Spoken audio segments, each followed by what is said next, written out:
ጾማችን መቀደስ አለበት። ከዚህ በኋላ መጠንከር አለበት፣ መበርታት አለበት። ዳዊትን በልታችሁ ድገሙ ነው የዕለት ዳዊትን ወይስ በጾም ሆዳችሁ ድገሙ ነው የሚባለው? በጾም ነው አይደል? እንደው ከዚያ በኋላ ያለውን ችግር የለውም። የዕለት ዳዊትን ግን እንደው ለውጥ ማምጣት ከፈለግ በጾም ሳትበላ ድገሙ ይላሉ። አንድ ወንድማችን እንባ እንዲህ ያለው እንባ ሊለማመድ 13 ዓመት እንደታገለ ልንገራችሁ። በዚህ ዘመን ብዙ የዝምታ ጊዜ ይኖራል። በውስጣችን ብቻ ጌታዬ ኢየሱስ ክርስቶስ ወይ ማረኝ ኃጢአተኛ ነኝና እያለ ብዙ የዝምታ ጊዜ ይኖራል። እስኪ ወደ ቅዳሴ እንኳን ስንሄድ ከዓለም ጊዜና ከዓለም ቦታ እየወጣን ነው እየሄድን ያለ ነው ይላል። ከዚያ ወደ እግዚአብሔር ጊዜና ወደ እግዚአብሔር ቦታ እንገባለን። አቡነ ሽኖዳ ጾም የሥጋ ረሃብ አይደለም የነፍስ ምግብ እንጂ ይላል። ጾም የምን ረሃብ አይደለም? የሥጋ ረሃብ የነፍስ ምግብ ነው እንጂ ይላልና በደብረ ታቦር ተራራ ላይ ጌታችን ሙሴና ኤልያስ ነበሩ። ሦስቱ ደግሞ ሐዋርያት ነበሩ፣ የምስጢር ሐዋርያት የተባሉ ያንን ምስጢር እንዲያውቁ የሚደንቀው ሦስቱም ጿሚዎች ናቸው ይላል አቡነ ሽኖዳ። በደብረ ታቦር ላይ ያንጸባረቁትና ብርሃንን መቋቋም የቻሉት እስከ ዛሬ አየን ለውጥ አላመጣም። እኛ ባናየው ያላየነው ዜና፣ ያልተከታተልነው ሶሻል ሚዲያ፣ ያላየነው ማስታወቂያ ምንም አይሆንም። አንድ ወር ነው ችግር የለም። ተፈክረን ጾመነው ብንጠብቀው ምንም ሳይሆን ይጠብቀናል። የታመማችሁ ካላችሁ አድምቁት፣ ጤነኞች የሆናችሁ ካላችሁ አድምቁት፣ እግዚአብሔር አመስግኑት፣ ተመስገን በሉ። ስላጣችሁትም ስላገኛችሁትም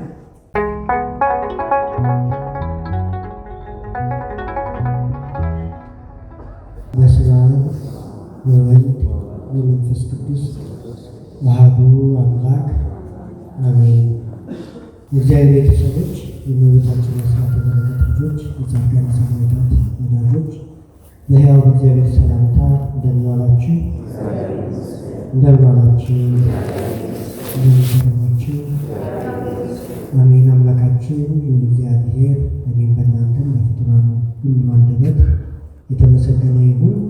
እናታችን እመቤታችን ቅድስተ ቅዱሳን ንጽሕተ ንጹሐን አክባሪተ መዓት ሣሊተ ምሕረት ድንግል ማርያም ከፍጡራን ሁሉ በከበረ ክብሯ የተመሰገነች ትሁን።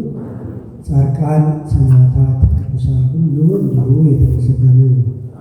እንኳን አደረሳችሁ ለዚህ ጊዜ። ሁላችንንም በሃይማኖት ጤና ጠብቆ ያደረሰን ለአምላካችን እግዚአብሔር የተመሰገነ ይሁን።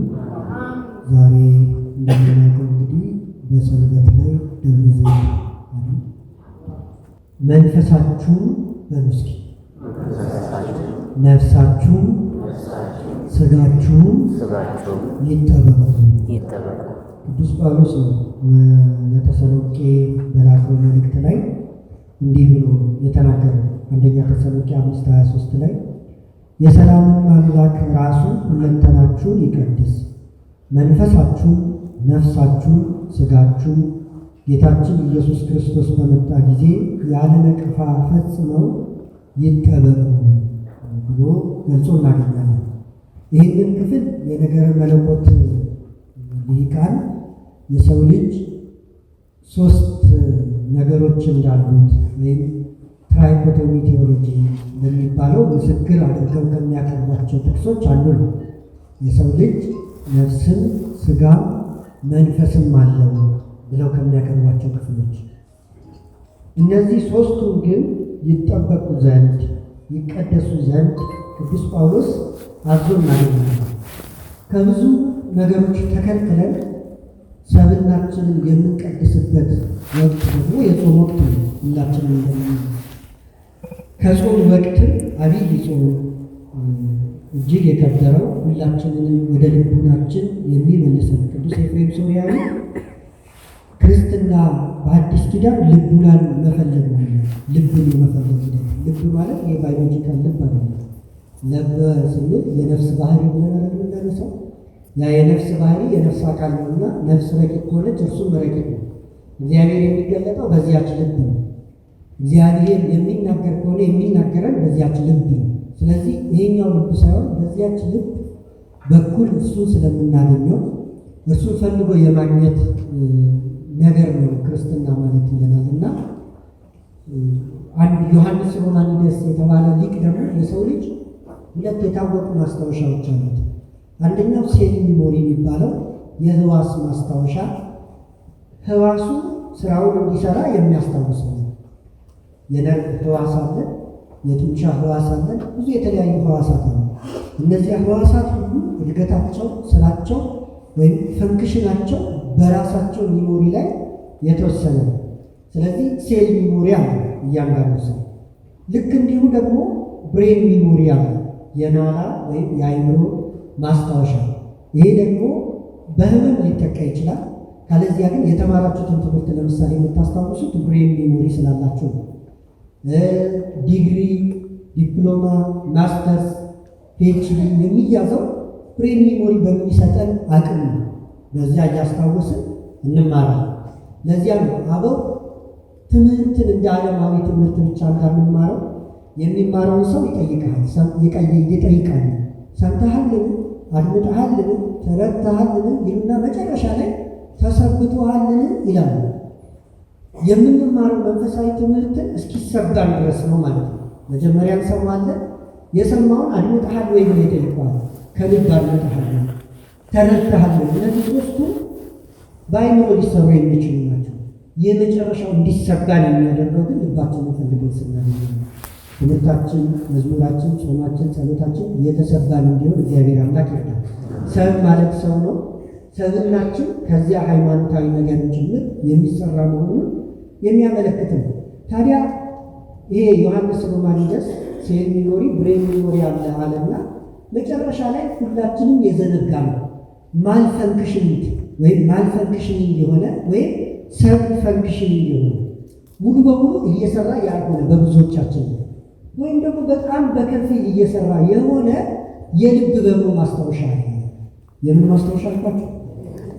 ሄርት ሚሞሪያ እና ጸሎት፣ ጾም የመሳሰሉት ሁሉ ያንን መቀስቀስ ነው ስላቸው ሴል ስራዋን እንደምታስታውስበት በሴል ሚሞሪ ብሬን ሚሞሪ የተማርነውን እንድናስታውስ እንዲረዳ፣ የልብ ሚሞሪ ደግሞ እግዚአብሔርን ካለማቋረጥ እንድናስታውስ ይረዳል። ሲያንቀላፋ ሲተኛ እርሱ በጸሎት ይቀሰቀሳል። በጸሎተ ልቡና በአምስት ቃላት እናገራለሁ እልፍ ቃላትን በልሳን ከሚናገር ብሎ ቅዱስ ጳውሎስ እንዳለው አለ። እነዚያ የልቡና ጸሎት የሚባሉት መሐረኒ እግዚኦ ኢየሱስ ክርስቶስ እስመ ኃጥአነ እያሉ አበው አያቋርጡ። ሲተኙ ልቡናቸው ትጸልያለች። የልባቸውን ቦታ ፈልገው አግኝተዋታል እና በተለይ በዚህ በጾም ወቅት ያንን የምንፈልግበት ጊዜ ነው። ወደ ልባችን የምንመለስበት፣ ወደ ልቡናችን የምንመለስበት፣ ክርስቶስን በልቡናችን ለማየት በዓይናችን አይደለም፣ በዚህ ዓይናችን በስጋ ዓይናችን ሳይሆን በልቡናችን ነው። በስጋ ጆሮአችን ሳይሆን በልቡናችን እዝን ለመስማት ለመቅመስ እሱ የምንጥርበት ጊዜ ነው። ለዚያ ነው ዓይን ይጹም፣ ልሳን ይጹም፣ እዝን ይጹም እያለ ቅዱስ ያሬድ የተናገረ። ጾም ለእነዚህ ሁሉ ነው።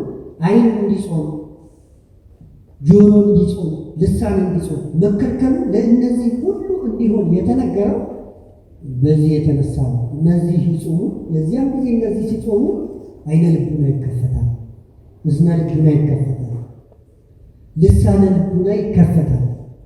ስለዚህ በውስጥ ልብ እንደዛ ማየት፣ መስማት፣ መናገር ይቻላል ተብሎ ይነገራል። በዚያ አቅም እንድንኖረው ክርስትናን የቅዱሳኑ ረድኤት በረከት ከሁላችንም ጋር ይሁን። በትምህርታችን ስለዚህ የምናየው እኩሉን ጾማችንን ያሳለፍነውን ገምግመን ከዚህ ከደብረ ዘይት በኋላ ደግሞ ቢያንስ የተወሰኑ ነገሮችን እስኪ ብንለማመድ ብለን እናነሳ።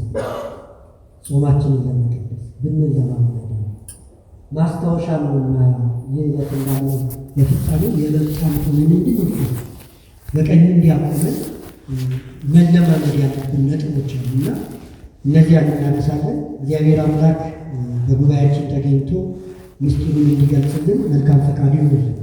እንግዲህ ቅዱስ ያሬድ እንድኅረ ጾም ሀሎ አብይ ክብር ይላል። ከጾም በኋላ ደገኛ ክብር አለ ይላል። ከጾም በኋላ ምን አለ? ክብር አለ። ታላቅ ክብር፣ ደገኛ ክብር አለ። እስካሁን ባሳለፍነው ጾም በዚያ መንገድ ጾመን ከሆነ በእውነት ያን ክብር አግኝተናል። ከዚህ በኋላም ያንን ጠብቀን ማስቀጠል አለብን። እንዳያመልጠን ጾማችን መቀደስ አለበት። ከዚህ በኋላ መጠንከር አለበት፣ መበርታት አለበት። እንደ ሌሎች ጾም መሆን የለበትም። በመጽሐፍ ቅዱሳችን እንደምናውቀው አሕዛብ ጾመዋል፣ አይደንቅም? ጾም ኃይልን የምታደርግ ከመሆኗ የተነሳ በሃይማኖት ውስጥ የሌሉት እንኳን ጾመው ክብርን አግኝተዋል፣ ሃይማኖትን አግኝተዋል። እኛ ሃይማኖትን ካገኘን ቆየ። በሃይማኖት ውስጥ ሆነን ስንጾም ደግሞ ምንን እናገኝ? በሃይማኖት ውስጥ ሳይሆኑ የጾሙ እናነሳቸው ይኖራሉ። ለምሳሌ የነነዌ ሕዝብ እኮ ከአሕዛብ ወገን ነበሩ። በኃጢአታቸው ሊጠፉ የቀረቡ ኃጢአት ያለባቸው ሃይማኖተኞች ሳይሆኑ ከሃይማኖትም የወጡ ነበሩ፣ ይራቁ። ግን ከሃይማኖትም ርቀው እግዚአብሔርን አስተውለው በጾሙበት ጊዜ የተደረገላቸውን በረከት እናውቃለን። ዮናስ 3 ላይ ዳርዮስ ዳንኤል 6:18 ላይ እንዲህ ይላል፣ ንጉሡም ወደ ቤቱ ሄደ፣ ሳይበላም አደረ፣ ጾመ ማለት ነው። መብልም አላመጡለትም፣ እንቅልፉም ከእርሱ ራቀ። በትጋሃ ሌሊት አሳልፎ ጾሙ። ዳርዮስ እንግዲህ ከአሕዛብ ወገን ነው። እንደ ዳንኤል እግዚአብሔርን የሚያውቅ አይደለም። ግን ስለ ዳንኤል ጾሞ ያገኘውን በረከት መተርጉማን ይነግሩናል። በአዲስ ኪዳንም ቆርኔሌዎስ ሁላችንም እንደምናውቀው የሐዋርያት ሥራ ምዕራፍ 10 ቁጥር 30 ላይ ሃይማኖት የለውም ነበር። ግን በመጾሙ ጾሙን እግዚአብሔር ተቀበለለትና ቅዱስ ጴጥሮስን ገለጠለት። እዚህ ስምዖን ያ ቆዳ ፋቂው ስምዖን ቤት አለ ተብሎ እሱ ቅዱስ ጴጥሮስ ተላከ እንዲመጣ ካለበት እንዲያገኘው እግዚአብሔር አለ። በእውነት በጾማችን ለእኛም ሐዋርያት ቅዱሳኑ እንዲገለጥልን ጾማችንን ይቀድስልን። ስለዚህ አሕዛብ እንኳን ጾመው እንዲህ አይነት በረከት አግኝተዋል። ደብረ ታቦር ትዝ ይላችሁ? በደብረ ታቦር ተራራ ላይ ጌታችን ሙሴና ኤልያስ ነበሩ። ሦስቱ ደግሞ ሐዋርያት ነበሩ፣ የምስጢር ሐዋርያት የተባሉ። ያንን ምስጢር እንዲያውቁ የሚደንቀው ሦስቱም ጿሚዎች ናቸው ይላል አቡነ ሽኖዳ። በደብረ ታቦር ላይ ያንጸባረቁትና ብርሃንን መቋቋም የቻሉት ሐዋርያቱ ሙሽራው ሳለ ጾምን አልተለማመዱት፣ ገና ናቸው። የዚያ ነው። እነዚያ ግን ጾምን የሚያውቁ ናቸው። እንደውም ክርስቶስ ለምን 40 ቀን ጾመ ብለን ስንናገር እንደ ነቢያቱ እንልና ሙሴ 40 ቀን 40 ሌሊት ጾሟልና፣ ኤልያስ 40 ቀን 40 ሌሊት፣ እዝራ ብለን እንጠቅሳለን። 40 ቀን የጾሙት ክርስቶስ ኤልያስና ሙሴ ክብረ መለኮቱን ብርሃነ መለኮቱን ተቋቁመው እርሱ አስችሏቸው ከእርሱ ጋር ይነጋገሩ ነበር። ምን ይሁን የተነጋገሩት? ያንን ለመስማት አልታደሉም። የማይጾሙ የነበሩት ሦስቱ አያችሁ። ያንን ብርሃን እያገኙ ሰው በእንዲህ አይነት ጾም ማሳለፍ አለበት ማለት ነው።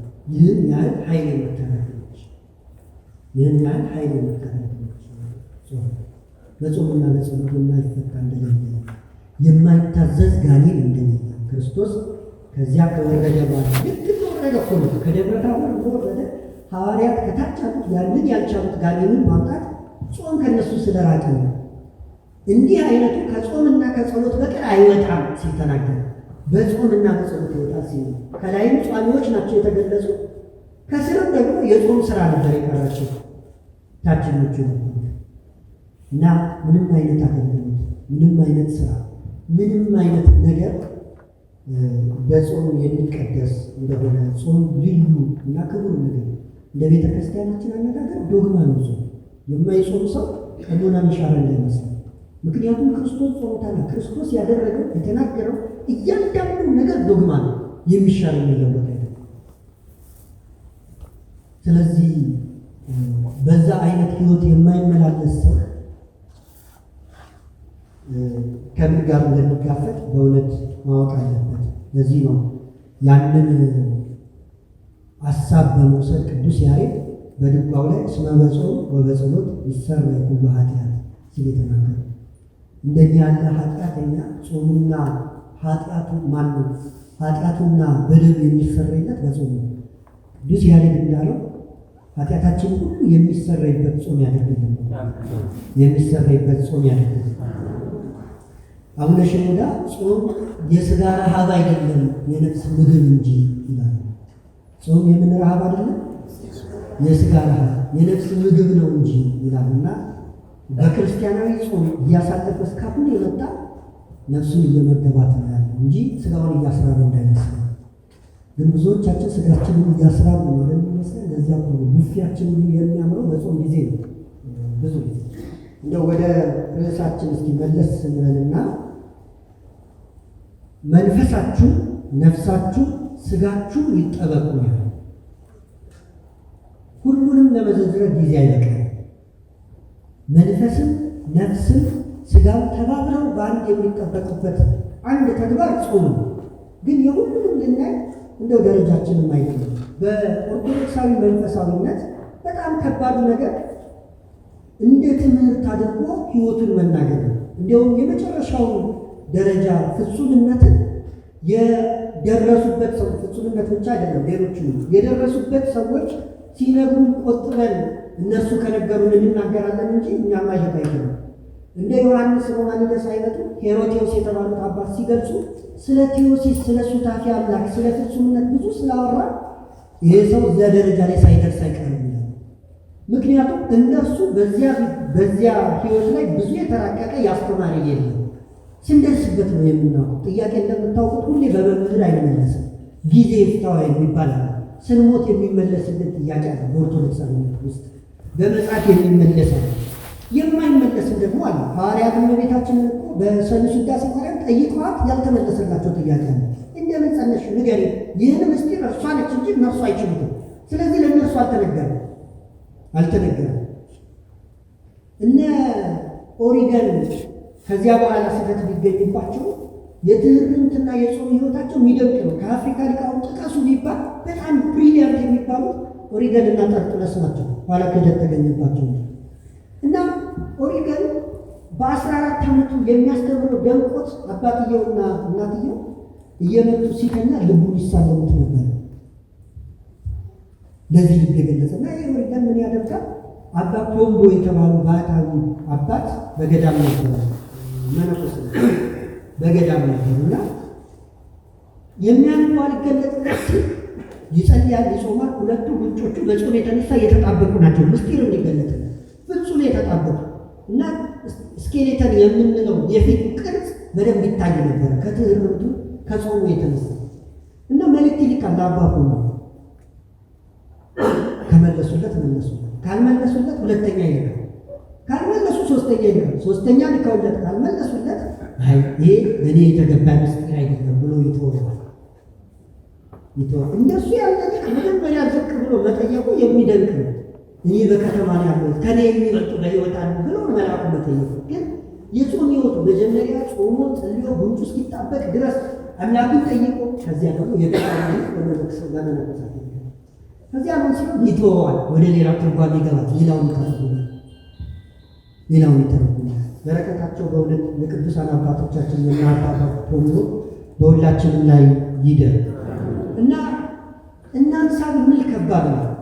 ምክንያቱም አበው ያልነገሩ ስለማይነገር ብቻ ሳይሆን መናገር ስለማይችሉት ነው። ቅዱስ ጳውሎስ እዚህ ላቸው እስከ 3ኛው ሰማይ ድረስ ሄዷል አይደል? መጣ። ያየውን ምስጢር ግን መናገር አልቻለም። 2ኛ ቆሮንቶስ 12 ነው። በቃ በሰው ቋንቋ የሚነገር አይደለም። ኢንፋይናይት የሆነውን አምላክ ፋይናይት በሆነ ቋንቋ እንዴት ይነገራል ይላሉ ሊቃውንት። ቋንቋ ይወለዳል፣ ያድጋል፣ ይሞታል። ተወልዶ አድጎ በሚሞት ቋንቋ ዘላለማዊ የሆነው አምላክ እንዴት ይገለጣል? ስለዚህ ዝም ይላሉ። ቅዱስ ኤፍሬም ሶርያዊ ምን ይላል? መጀመሪያ የሰው ልጅ ደረጃው ሳይለንስ ኦፍ ኢንግራቲቲዩድ ነው። ያለማመስገን ዝምታ፣ ዝም ብሎ በዓለም መኖር ነው። ሁለተኛ ትንሽ ሲገባ በቃል ማመስገን ቮካል ፕሬዝ ወደዚያ ይመጣል። ሶስተኛውና የመጨረሻው ግን ሳይለንስ ኦፍ ሳይለንት ፕሬዝ፣ ዝም ብሎ ማመስገን፣ ሳይናገሩ ሳይጮሁ ዝም ብሎ ማመስገን። ከዚያ በፊት ግን በቃል ማመስገን ይቀድማል። አያት ካለ ማመስገን ወደ ማመስገን መምጣት ይቀድማል። ከዚያ ዝም ብሎ በማድነቅ ብቻ እሱን ማመስገን በኋላ ላይ እናየዋለን። ቅዱስ ኤፍሬም ሶርያዊ አንዳንድ ጊዜ ጨርቋቸው ያለን እምነቴን እንዴት ላሳድግ ብላችሁ እምነትን አንከብክቦ ማሳደጊያው ማድነቅና ማመስገን ነው ብሎ ይገልጻል ቅዱስ ኤፍሬም ሶርያዊ እና ጊዜ ካለን በኋላ ላይ የምንጠቅሰው ይሆናል እና ጾማችን ከነ ቆርኔሌዎስ ከነነዌ ሰዎች ከዳርዮስ ቢያንስ ያነሰ መሆን የለበት። አሕዛብ ሆነው ከጾሙት ከዚህ በፊት እንደዚያ ከነበረ ደግሞ ከአሁን በኋላ ያለው መቀደስ አለበት፣ መለየት አለበት። ልባችንን የምናገኝበት ትንሣኤውን ለማክበር ሳይሆን ለመሳተፍ የምንችልበት ዕለተ ዓርብ እኮ ቀራንዮ የዛሬ 2000 ዓመት ተሰቀለ ብለን እንድናከብረው አይደለም። ያቺ ዓርብ ዘላለማዊት ዓርብ ነች። በጾም ነው ወደ እሷ መሳተፍ። ሽሜማን የተባለው ልጅ ከዚህ በፊትም እንዳነሳሁት ይሄን ነገር ትዝ ይለኛል። ወደ ቅዳሴ እንኳን ስንሄድ ከዓለም ጊዜና ከዓለም ቦታ እየወጣን ነው እየሄድን ያለ ነው ይላል። ከዚያ ወደ እግዚአብሔር ጊዜና ወደ እግዚአብሔር ቦታ እንገባለን። ቀራንዮ ላይ እንሆናለን፣ በጊዜ ባርኮት ላይ እንገኛለን። ሳክርድ ታይም በሚባለው ዝውዕቱ ጊዜ ባርኮት የምንለው ለዚያ ነው። ከዚያ እንሳተፈዋለን። እዚያው ቀራንዮ ላይ ፈያታዊ ዘየማንን በቀኝ ተሰቅሎ አይተነው እርሱን እንደተዘከርከው እኛንም ተዘከረን አስበን እንላለን። ክርስቶስ ነው ማን ነው የሚያቀብል ይላል ጎርጎርዮስ ዘሩሲስ ደግሞ በትርጓሜው ሥጋ ወደሙ ካህኑ ያቀብል እንዳይመስል ካህኑ ዱቄት ነው። መስቀሉ ላይ ሆኖ ከመስቀሉ ዘንበል ብሎ የሚሰጥ ክርስቶስ ነው ይላል። ሕማማትን ቢያንስ በዚህ ሀሳቤ ማሳለፍ ያልቻለ በዐቢይ ጾም በእውነት የተበደለ። ስለዚህ ልክ አዲስ ወጥ ሲሰራ ድስቱ ንጹሕ መሆን እንዳለበት በሻገተ ድስት በቆሸሸ ድስት አይሰራም። ሰውነታችን ድስት ነው። የሚጠራው የሚታጠቡ ደግሞ በጾሙ በዚህ በዐቢይ ጾም ታጥቦ ተቀድሶ እንኳን የሚደቅቁ ይህች የምትደቅ ነች። በእውነት ለጾሙ እንኳን ዝግጅት እናደርጋለን። አያችሁ፣ ለአርባ ጾሙ ለጾመ ኢየሱስ ለእርሱ እንኳን ጾመ ሕርቃል የሚባለው ዘወረደ ዝግጅት ነው። ያንቺም ለመጾም እንኳን ጾሙ ለሱታፌው ዝግጅት ነው። ስቅለትን ለመሳተፍ ሕማሙን ለመሳተፍ ዝግጅት ነው። በዚህ ጾም ውስጥ ኃጢአት መስራት አበው እንደሚሉት በክርስቶስ ቁስል ላይ ሌላ ምስማር መምታት ነው። ከሰቃዮቹ ጋር መተባበር ነው። ባልና ሚስት ተድላቸውን እንዲመጡ ሩካቤ እንዲፈጽሙ ማይፈቀደው በቁስሉ ላይ ምስማር መምታት ስለሆነ ነው። አያችሁ፣ በዚህ ጊዜ የሚያዝኑ ንጹሐን ናቸው እንደተባለ ሐዘኑን ብቻ ልናስብ ነው የሚያስፈልገው እና ቢያንስ ከዚህ በኋላ አንጾተ ሥጋን መለማመድ መቻል የለብን አይመስላችሁ? ሥጋን ማንጻትን ሥጋችንን ማንጻት ለስቅለቱ የተገባ ሆኖ ለመገኘት ሕማሙን ለመስማትና ለመናገር የተገባ ሆኖ ለመገኘት በፊቱ ለመስገድ እንኳን እኮ በእውነት መገባት ያስፈልጋል። እርሱ ፈቅዶልን እንጂ እኮ ስሙን እንኳን መጥራት የለብንም። ይህን ሲነግረን ደግሞ የብሉይ ኪዳን ሰዎች ስሙን አይጠሩትም ነበር። አብርሃም ስሙን አይጠራውም ነበር፣ አያውቀውም፣ ሊጠራው ይቅር ነው። ካወቁት በኋላ እንኳን ስሙን ሊቀ ካህኑ በ6 ወር አንዴ ነው ሲገባ የሚጠራው። ዘጸአት 3:6 ላይ አብርሃም፣ ይስሐቅ፣ ያዕቆብ ስሜን አያውቁትም ማን እንደሆነ ሁሉን እንደሚችል አምላክ ተገለጥኩላቸው እንጂ ለአንተ ግን ገለጥኩልህ እግዚአብሔር የሚለውን ስሜን ብሎ ለሙሴ ገለጠለት። ሙሴ ከተገለጠለት በኋላ እንኳን እነ አሮን ሊቀ ካህናቱ በ6 ወር አንዴ ለመስዋዕት ነው የሚጠሩ።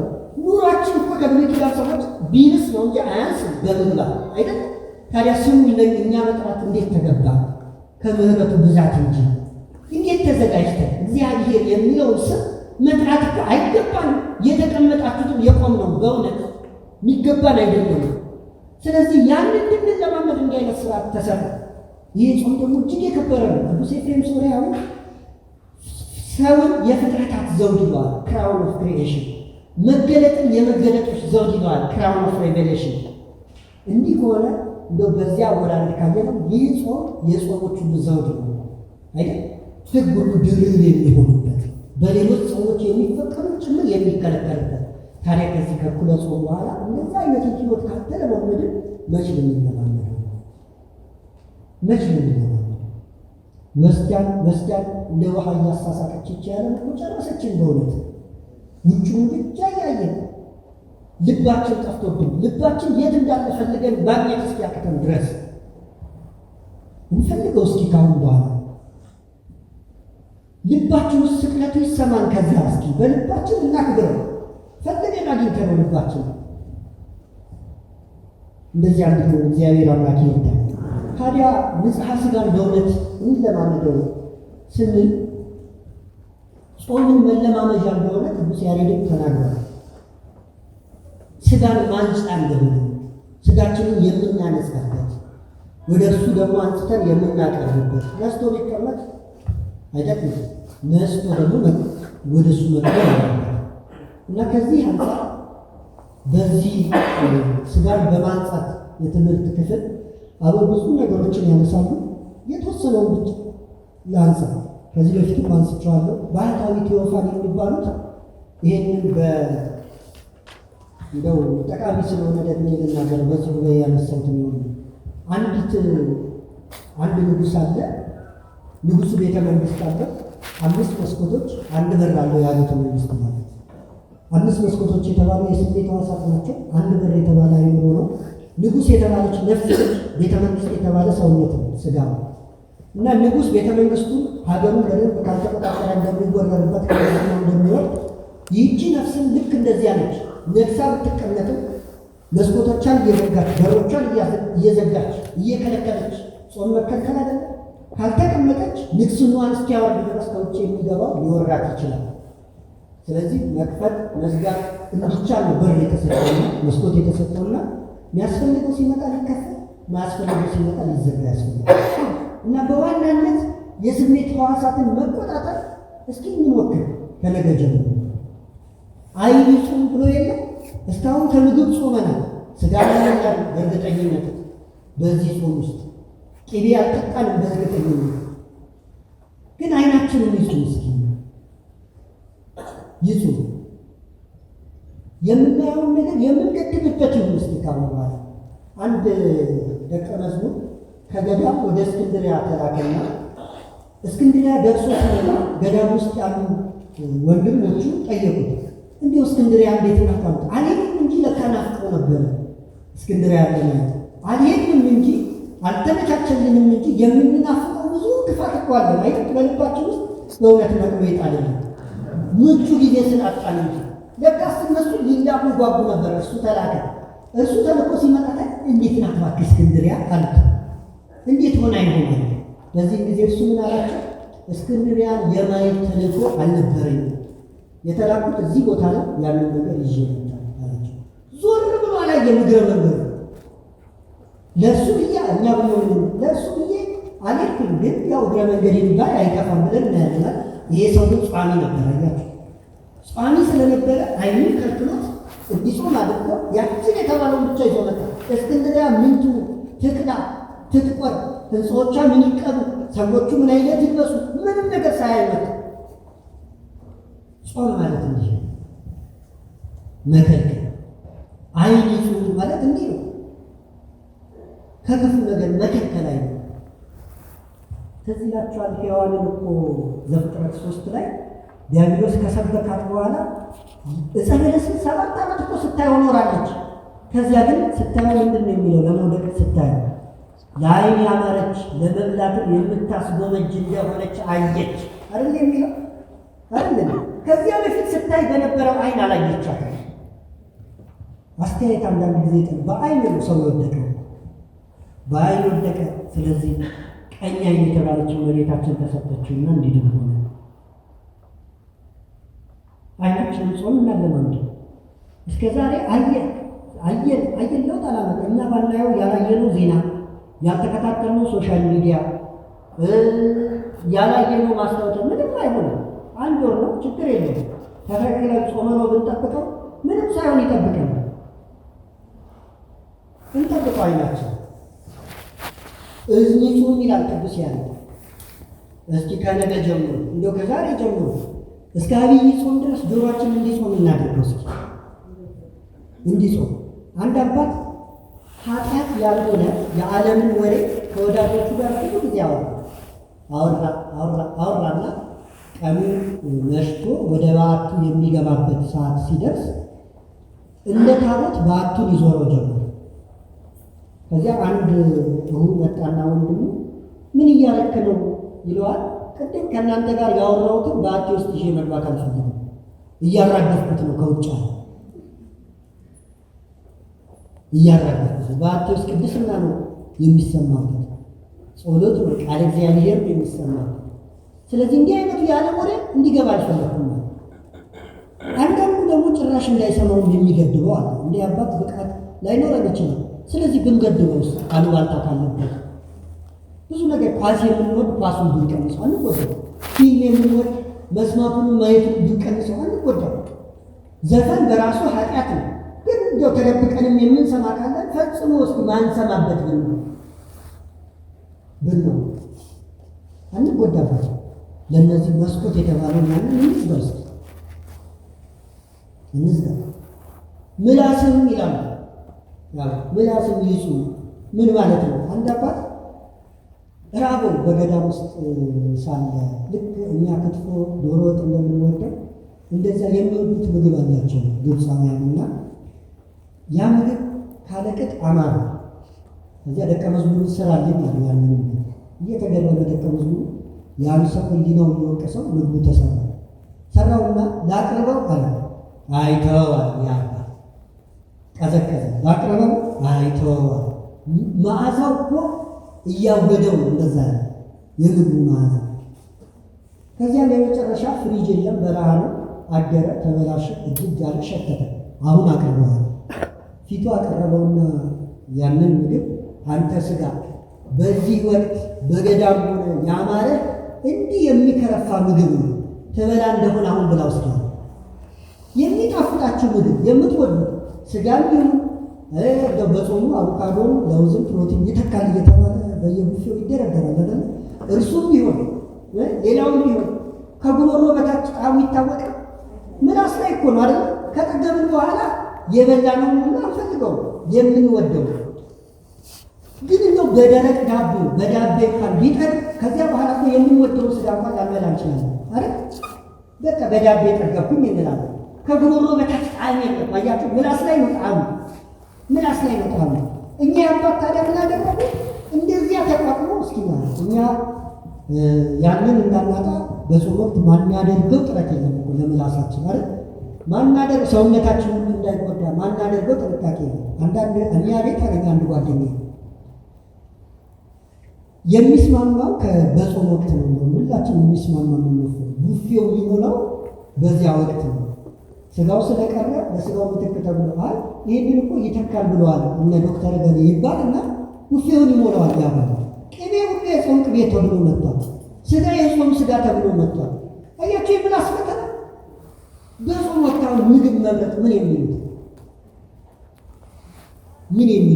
እንደው ብቻ ህይወት ላለው ምግብ ለስጋ ወደሙ ማዘጋጀት እንጂ እስከ ስቅለቱ ድረስ ብቻ ከሐዋርያቱ ጋር መቀበል እንጂ ለስጋ ነው ምን። ስለዚህ ከዚህ ጊዜ በኋላ ምላሳችንን ለመገደብ እንሞክር። እስኪ ደረቁን ሽሮ ነው ብዙ ጊዜ ማይጠፋው ከቤታችን እሱ ነው። ደረቁን ሽሮ ሌላ ምንም ሳናመጣበት ህመም ከሌላት እንሞክረው እስኪ ሌላ ነገር ሳያምረን የሆነች ነገር በቃ አድርገን እንሞክር። እኩለ ጾም ነው። አሁን ደብረ ዘይት ነው። ማንቂያው ተደውሏል። እንንቃ። አያችሁ ለዳብ አገርቱ ይደቃል። መስኮቶቹን እንግዲህ መዘርዘር ስለጀመርን ሁለቱ ስለሚቀሩ አለለፋቸው። አፍንጫም ቢሆን እንደዚሁ መጾም አለበት። ዕጣኑ ያሽትት እስኪ በቤተ መቅደስ ብዙ ጊዜ እናሳልፍ። ትንሿ ቤተ ክርስቲያን በቤታችን ያለች ደግሞ በዚያ የሚመጣውን መዓዛ በካህን ያስባረክናት ሆኖ እሱን እናሽትት እስኪ። አባ መርትያኖስን እናስታውሳቸው። የዚያች ሴቲቱ መዓዛ ሽቶ ሲመጣባቸው በጆሮ የመከትኩት ፈተና በአፍንጫ መጣ አሉና እግራቸውን ማገዱ። እግራቸው ተጠብሶ ሲሸት የእሷን ሽታ አጠፋው። አያችሁ ያን ፈተና ድንስ እስኪ እንራቀው ከክፉ ሽታ እንራቅ። መዳሰስም እንዲሁ ሌላኛው መዳሰስ አይደል? ቆዳ እጅ አይደል? አንዱ መስኮት ደግሞ የስሜት ሕዋሳት እንደው ሌሎቹን ተቃራኒ ጾታ ምን የምንልበት ጊዜ አይደለም። አሁን ሰው እኮ ራሱንም እየዳሰሰ ፈተና ውስጥ የወደቀበት ጊዜ ነው። አንድ መነኩሴ ምን እንዳደረገ እናውቃለን አይደል? እናቱ ገዳም መታ ልትጎበኘው ወንዝ ማሻገር እሷን ተሸክሞ ግድ ሆነበት። ስለዚህ በኬሻ ተጠለላትና እናቱ ተሸከመ። ለምን እንዲህ ታደርገኛለህ ስትለው የሴት አካልሽን እንዳልዳሰስ እንዳልነካት። እንዴ እናትህ እኮ ነኝ ስትለው አንቺማ እናቴ ነሽ ችግር የለም፣ ያንቺን አካል ስነካ ግን የሴት አካል መሆኑን አውቃለሁ። የሴት አካል መሆኑን ሳውቅ ደግሞ ወደዚህ ህይወት ከመምጣቴ በፊት የነበረኝን ህይወት ከሴቶች ጋር አስታውሳለሁ፣ ፈተና ውስጥ ወድቃለሁ። ስለዚህ ያንን እንዳላስታውስ እንዲህ አደረግኳል። እንዲህ ይርቃሉ አሉ። መኝታ ላይ የሚባለው እኮ ለዚያ ነው። መኝታ ሳይለይ መደባበስ፣ መነካካት ባለበት እንዴት ከፈተና መራቅ ይቻላል? አርቆ ነው። አያችሁ፣ አርቆ ነው ማለት። ስለዚህ ንጽሐ ሥጋን እንዲህ አድርገን እንለማመደው። እስኪ በእነዚህ ቀናት እንሞክረው። እስካሁን አፋችን ጾሟል፣ ሆዳችን ጾሟል። ግን ልሳናችን ክፉ ከመናገር መልካም ነው ዝም ማለት ጽማዊ አርሚ ማለት መጀመሪያ ቅድስና ደረጃ እንለማመደው። ዝም እንበል እስኪ። ብዙ የዝምታ ጊዜ ይኖራል። በውስጣችን ብቻ ጌታዬ ኢየሱስ ክርስቶስ ወይ ማረኝ ኃጢአተኛ ነኝና እያለ ብዙ የዝምታ ጊዜ ይኖራል። እስኪ ዝም የምንልበት ምነው ብቻ ነው እያለ የኛ ሰው ይረብሻል፣ ይመጣል። ግን ዝም የምንልበትን ጊዜ እናብጅ። ሰዎችንም አንረብሽ። ቤተ ክርስቲያን ቁጭ ብዬ አለች አንዲት ሸዋ የሚለው ከላይ ከጉልላቱ ላይ እሱን ስሰማው ብቻ ሰላምን አገኛለሁ። ዝም ብዬ እሱን እያሰብኳል። እኒያት እስኪ አንድ ወንድማችን እንባ እንዲህ ያለ እንባ ሊለማመድ 13 ዓመት እንደታገለ ልንገራችሁ። በዚህ ዘመን አሁን በቅርቡ ያገባው ወንድማችን እንባ እንዲህ ያለ ምን ላድርግ? ለራሴ ሲሆን አለቅሳለሁ፣ ለጸሎት ግን አላለቅስም። ስለዚህ ምን አደረግ? ስዕል አስቀመጥኩና ሁል ጊዜ እቤቴ ማታ ማታ ዝም ብዬ ስዕሉን አያለሁ። ብቻውን ለሚኖር ይመቸዋል። ዝም ብዬ ስዕሉን አየዋለሁ። 13ኛው ዓመት ላይ እንባዬ መጣ። እንዲህ የሚታደለው እስኪ ዝም ብለን ስዕሉን እያየን ዝም ብለን ስቅለቱን ስዕሉን እያየን ከቻልን ግብረ ሕማማት እያነበብን ዝም ማለት አንደበትን መግታት። ቴሌቪዥኑንም አየነው፣ ስልካችንን ስማርትፎን እጃችን ድረስ መጥቶ አየነው፣ ፈተናው አየነው። እስኪ ደግሞ ስዕሉን አይተው እንሞክረው። እስኪ ሁሉን ነገር አድርገናል፣ የቀረ መልካም ነገር ነው አይደል? አንዱ መምህር እስኪ መልካም ደግሞ እንሞክረው። ከዚህ በኋላ መልካም እንሞክረው እንድናደርግ እንደዚያ እግዚአብሔር አምላክ ይርዳል። ተጨማሪ ረሳቱ እየሄደ ስለሆነ አበው ሲጾሙ በእውነት የሚደንቅ ነው። እነሱን እስኪ በትንሹ እናንሳና ከአበው ልምምድ ሕይወታችን ይባረክ ዘንድ ሁለት ነገሮችን ተጨማሪ እንድንለማመድ አንስተን ወደ ማጠቃለል እንገባለን። አንድ አባት ዓመቱን ሁሉ ይጾማሉ። አበው ለእኛ እኮ ነው ሕግ የሚሰራው ለእኛ ለኃጥአኑ አይደለም። የአዋጅ አጽዋማት እንዲህ እየተባለ ሕግ ለእኛ ይሰራል። ለአበው ግን ሁሉ ጊዜ ጾም ነው። ሁሉ ጊዜ የሰማዩን ሕይወት የሚለማመዱበት መላክነትን የሚለማመዱበት ማለት ሁሌ ይጾማሉ። ታዲያ አንድ የከተማ ካህን አስተዳዳሪ ወደ አንድ አባት ወደ ገዳም እንኳን አደረሳችሁ ለዐቢይ ጾም ብሎ መልእክት ሲልኩ ይህ ሰውዬ ስለ የትኛው ጾም ያወራል?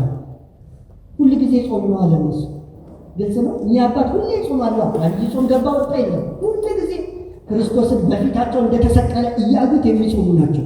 ስለዚህ ጾም ገባ ወጣ የለም። ሁሌ ጾም ነው ለነሱ። ሰንበትን ባለ አምሳል እያከበሩ ማለት ነው። እና በረከታቸው ይደር። አባ ጳውሊ በቀን ግማሽ ዳቦ ብቻ ነበር የሚበሉት። ግማሽ ዳቦ ይበላሉ፣ ይተውታል። አንድ አባት ደግሞ እንዲሁ በተናገሩበት ክፍል ምን አሉ? ፀሐይ ስበላ ካየችኝ 30 ዓመት አለፈ። በብርሃን በልተዋል ማታ ነው። እንደው ከዚያ የበረቱም ደግሞ ምን ያደርጋሉ? ይጸልያሉ። ሲጸልዩ የቀጣዩ ቀን ጾም ይገባባቸዋል። ምግቡን ሳያነሱ ጸሎተ ማዕድ ተቀምጠው ማለት ነው። ማዕድን አስቀምጠው ሲጸልዩ ለካ ጸሎቱ ራሱ ይጥማል፣ ከምግቡ በላይ ይጣፍጣቸዋል። ተመስጠው ወደዚያ ይሄዱና ምግቡን ይረሱታል። ጸሎታቸውን ጨርሰው ሲመለሱ የቀጣዩ ቀን ጾም ገብቷል። ምግቡን ያነሱታል ሳይበሉት። አባ መቃርዮስ በሳምንት አንዴ ብቻ ነበር የሚበሉት። እሱንም የአባ ጳኩሚስ ገዳምን ሲጎበኙ ስለ ፍቅር ከነሱ ጋር የሚቀምሱት ይቻላል። አያችሁ፣ ችሎታ አሳይተው ነው። በሳምንት አንድ ጊዜ አባ ኖፈር የተባሉ ባህታዊ ደግሞ ከባቱ አጠገብ የሚገኝ የዘንባባ ዛፍ ጾሞ ይውልና ከባቱ አጠገብ የሚገኝ ቅድም ምግብ አንምረጥ ብለናል አይደል? የዘንባባ ዛፍ አለ። ከዘንባባ ዛፉ ላይ ቅጠል ወስዶ ይቀምሳል። አይደንቅም? ሁለት ባህታውያን ደግሞ ሙሴና ፒግማይ የሚባሉ የሚበሉት የበረሃ አረምን ነው። በረሃ አረም አለው እንዴ? አረም አለው?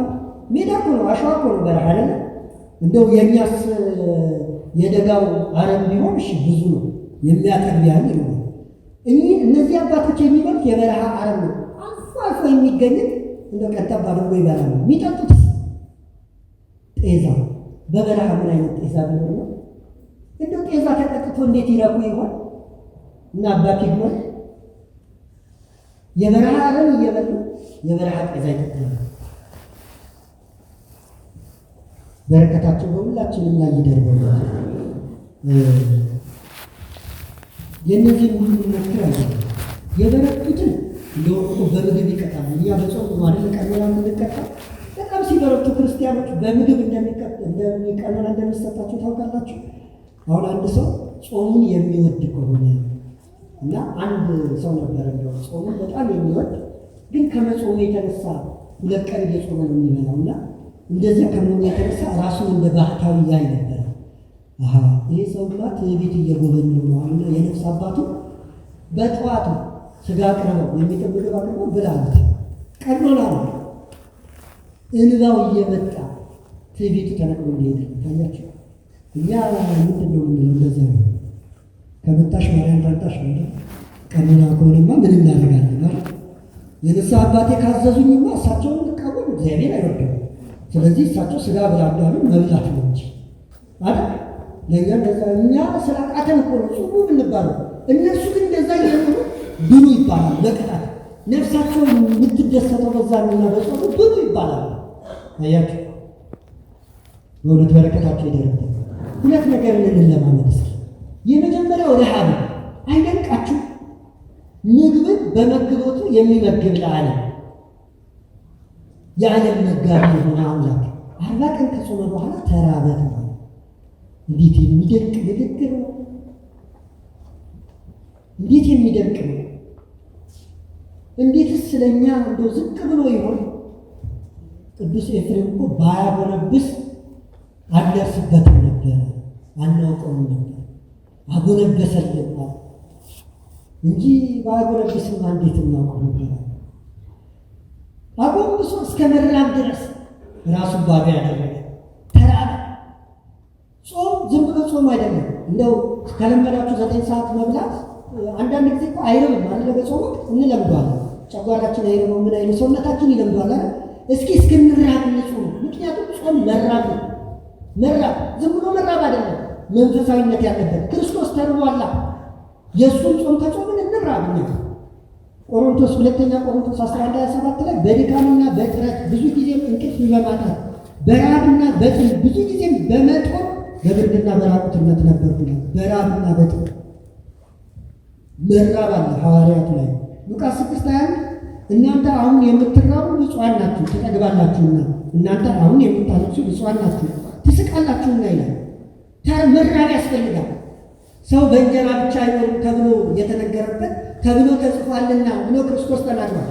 የተጻፈው ዘዳግም ላይ ነው። ዘዳግም 8:2-3 ስናነበው እንዲህ ይላል፣ አምላክ እግዚአብሔር ይፈትን ዘንድ በልብህም ያለውን ትእዛዙን ትጠብቅ ወይም አትጠብቅ እንደሆነ ያውቅ ዘንድ ሊያስጨንቅህ በእነዚህ በ40 ዓመታት በምድረ በዳ የመራህን መንገድ ሁሉ አስብ። 40 ዓመታት ምሳሌ ነው። እኛ ጾመን መንግሥተ ሰማያትን እንደምንወርሰው እነርሱ 40 ዓመታት ሄደው ከነዓንን ወርሰዋልና እኛ 40 ቀን ጾመን ወይም እንደምንወርስ ክርስቶስ ሲያስረዳ 40 ቀን ጾመ ይላል። ምሳሌ ነው። ስለዚህ ሊያስጨንቃቸው ወደደ። እስኪ እንጨነቅ በጾም ጭንቀቱን እያሰብ ረሃቡን እያሰብ ወደ ልቡናችን መመለስን እያሰብ እንጨነቅ። ሰውን ከእግዚአብሔር አፍ በሚወጣ ነገር ሁሉ በሕይወት እንዲኖር እንጂ ሰው በእንጀራ ብቻ በሕይወት እንዳይኖር ያስታውቅህ ዘንድ አስጨነቀ። አስራብህም፣ አንተም ያላወቅኸውን አባቶችህም ያላወቁትን መና አበላ። አባቶችን እኛም ያላወቅነውን መና እንድንበላ እንግዲህ መራበስ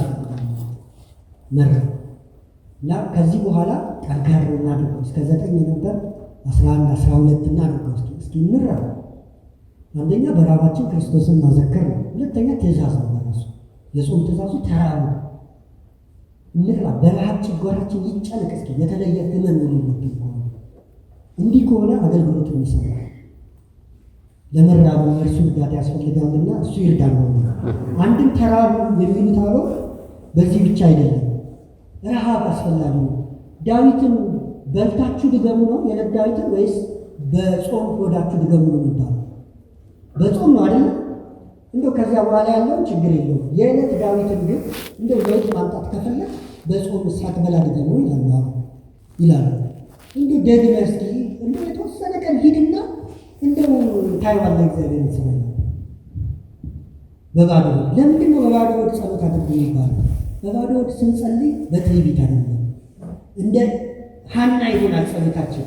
አንዳንድ ጊዜ ድምፅን ሳናወጣ ከንፈራችን ብቻ እየተንቀሰቀሰ ከድካማችን የተነሳ ግልጽ ነው ሀሳብ። ድክም ብለን ትሁት ሆነን በትዕቢት ሳንጮህ በትዕቢት ሳንወጠር ያቺ ጸሎት ደግሞ ትፈልጋለች።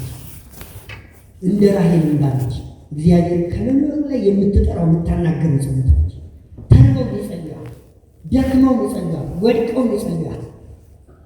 ከምግብ ይልቅ እርሱን አስቀድሞ የሚያናገሩባት። ስለዚህ የመጀመሪያው ጥቅሙ እሱ ነው። በጾም ጉልበቶቼ በጾም ደከሙ፣ ሥጋዬን ቅባት በማጣት ከሳ ያለው መዝሙረኛው ለዚህ ያለው ከስተን ተርበን በትህትና ከፊቱ ወዛተን ስንቀር የዚያም ጊዜ እግዚአብሔር ይባርከናል። አቡነ ሽኖዳም ጾም ዋጋውን የሚያገኘው ፍጽምናውን የሚያገኘው በረሃብ ነው። ካልተራባችሁ ቀጥሉ። 9 ደረሰች ብላችሁ አትቡ፣ 10 ደረሰላችሁ አትቡ። ካልተራባችሁ እስኪ ግፉበት። ምን እንደሚሆን ይሁት እስኪ የሰውነታችሁ እኒው እንሞክረው እስኪ። ሕማማት ሲመጣ ደግሞ ቆሎ ቆርጥመን እንሞክረው። ሐዋርያት በየሁለት ቀኑ ቆሎ እየቆረጠሙ ነበር። በየሁለት ቀኑ እያከፈሉ የሚኖሩ ነበሩት። እንደዚያ እንድናደርግ እግዚአብሔር አምላክ ይርዳል። ሁለተኛው የተራበ ሰው ብልህ ነው፣ ብሩህነት አለው። ልክ እንደ አባት ሆኖ ቅድም እንዳነሳ ነው ኦሪገን ይጾም በነበረበት ጊዜ ብልህነት ይመጣል ነበር። እንደዚያ ነው። ረሃብ ንቃት ነው። የጠገበ ሰው እኮ እንቅልፍ ይለዋል። ምሳ በልቶ ማነው ቡና የማይጠጣለ ከእናንተ ውስጥ? ሰራተኛ ሁሉ ከሰዓት ምሳ ከበላ በኋላ ቡና ይጠጣል አይደል? ለምንድን ነው? ምግብ ከተበላ በኋላ ምን አለ? እንቅልፍ አለ። በነገራችን ላይ ሳይንሱ ሜዲካል ሳይንሱ የሚያረጋግጠው ነው። ምግብ ከተበላ በኋላ ያደክማል፣ እንቅልፍ ነው። አሁን በልቼ ልሰራ እንላለን አይደል? በልታ አትቧራት እንላለን ልጆቻችን። ረሃብ ድካምን ያመጣል። ማነው መብላት ድካምን ያመጣል። አያችሁ? እና ከበላን በኋላ ምሳ ሰዓት ላይ እንቅልፋችን ወዲያው የሚመጣው ለዚያ ነው። ካልበላን ግን ንቆንን እንኖረ። እስቲ እንሞክር፣ ጾመን ትንሽ ጊዜ ጾመን እንሞክር። ስለዚህ የመጀመሪያው ረሃብ ነው። ገፋ እናርገ ግን ምግብን ብቻ ሳይሆን ዓይናችንን ማስራት፣ ጆሮአችንን ማስራት፣ አንደበታችንን ማስራት፣ ጽማዊን ገንዘብ ማድረግ የመሳሰሉትን ሁሉ አድርገን ረሃብን ማለማ የመጀመሪያው። ሁለተኛው ዳንኤል 10:3 ላይ መብያው ሰዓት በደረሰ ሰዓት እንኳን ማለፊያ እንጀራ አልበላሁም። ምን እንጀራ አለ? ማለፊያ እንጀራ አንበላም ካሁን በኋላ እስከ ሕማማቱ ግድ የለም። ትንሣኤው ፍስሐው ይመጣል። አንዱ እኮ ነች አይደለ? እንደ ተራብን ቆይተን ማለፊያ እንጀራ ሳንበላ እንለማመዳት። ያችን አንዱ ከመቼውም በላይ የሆነ ባህልን ከመቼውም በላይ የሆነ ስቅለትን ትንሣኤን እናከብራለን። አትጠራጠሩ። ማለፊያ እንጀራ አቁሙ። ከነገ ጀምራችሁ ሰዓታችሁን ረዘም አድርጉ፣ ይራባችሁ። ከዚያ ደግሞ ዝም ብሎ እንጀራ ከዚህ በፊት ከምታቀርቡት ጥራቱ ቀነስ ያለ እንጀራ ብሉ። ማለፊያ እንጀራ አትብሉ። ማለፊያ እንጀራ ጥጋብን ያመጣል፣ ከመንፈሳዊነት ያወጣል፣ ስጋን ያሳድጋል፣ መንፈስን ያቀነጭራል። ስለዚህ ሁለተኛው ልምምድ ከዚህ በኋላ ማለፊያ እንጀራ አለመብላት። እኛ ነገሩ እንኳን እሱን ይቅርና ብዙ እኮ ነው ልምምዳችን። አሳ በጾም ይበላል አይበላም ክርክር ውስጥ ነው አይደል? አሁን ደግሞ እኔ አቮካዶ ይቅር ብሉ ይቅር በቃ ማለፊያ እንጀራውን ይቅር እያለ ነው። እንግዲህ ኦርቶዶክሳዊ ነው። ብዙ ቦታ ብትሄዱ ምግብ ቤቶች ሁሉ የሚሞቁት አይደል? አሳ ጀምረናል የሚሉበት አይደል?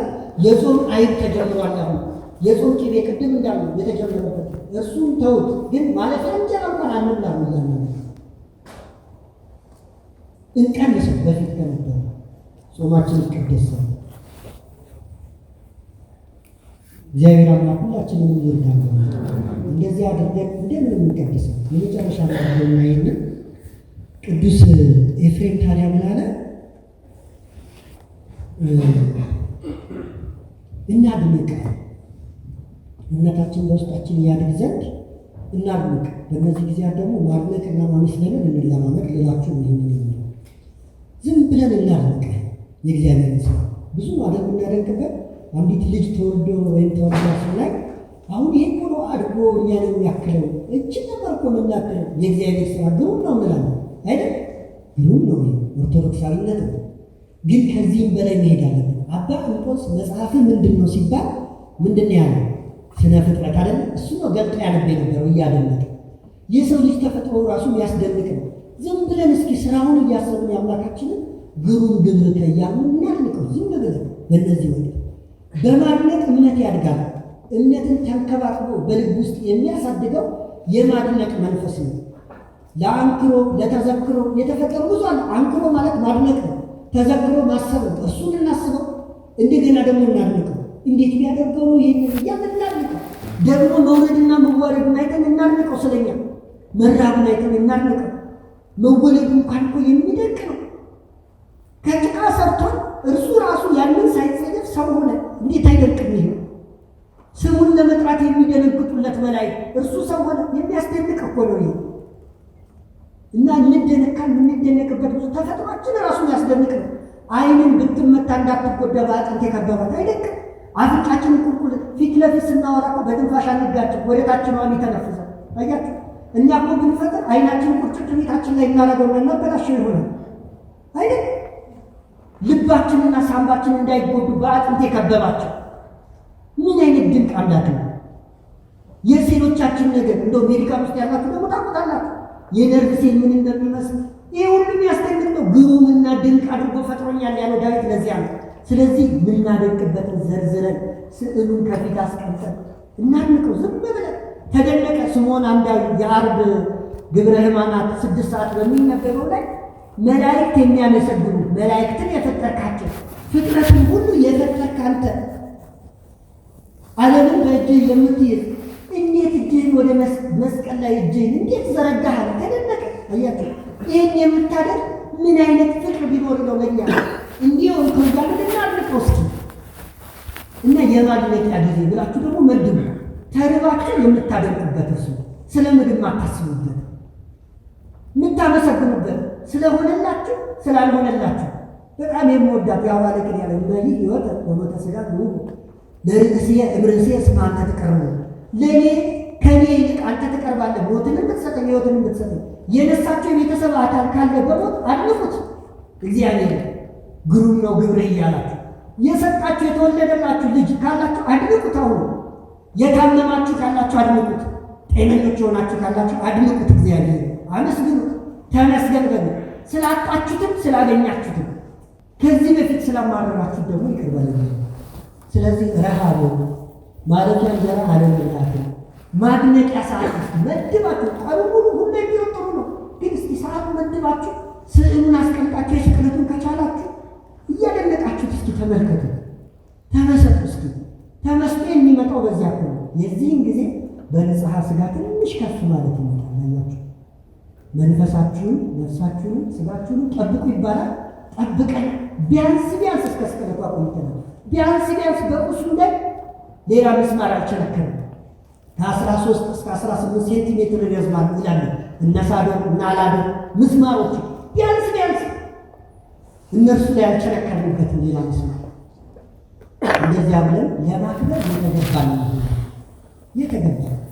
የተገባ ነው እና እንደዚያ እንድንሆን እግዚአብሔር አምላክ ይርዳን። ይህቺ ዕለት ማስታወሻ ስለሆነች ነው እንዲህ ከዚህ በኋላ ደግሞ ይበልጥ አጠንክረን እንድንሄድ በሚል በዚህ መልኩ እንድንማመር ደግሞ ያስተማረን የመከረን የገሰጸን አምላክ እግዚአብሔር የተመሰገነ ይሁን።